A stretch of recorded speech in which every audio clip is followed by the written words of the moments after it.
ดกาซีแหวกคนดีสั่งกินต้มไก่ติดอกติดใจเจ้าของต้มไก่หันนี่ตัวสาวกาซีคนดีน้องอยู่จังใดโซเฟอร์สายมือ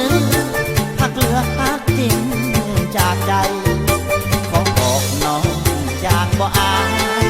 เสื้อดำใจหนุ่มโซเฟอร์สาวกาซีคนดีคิดนำลำอยากแต่น้องคนงามลืมขาประจำต้มไก่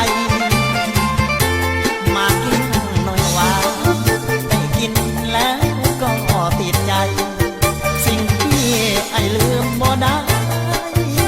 ก็คือต้มไก่ของน้าชีวิตเดินทางแต่ใจยังยึดมันหักแท้ก็เคยพันแปรลายแง่เหมือนดังเส้นทางโซเฟอร์สายมือหักเหลือบ่มีเจืดจางอย่าลืมโซเฟอร์สายทางหลงหักนางสาวเมืองกาซี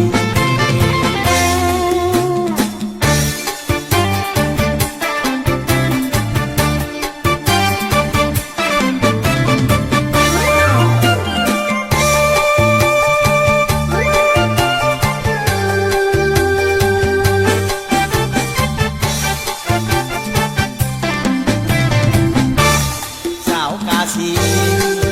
คนดีคิดนำลำอยากแต่น้องคนงามลืมขาประจำต้มไก่มากินหน่อยว่าได้กินแล้วก็ติดใจสิ่งที่ไอ้ลืมบ่ได้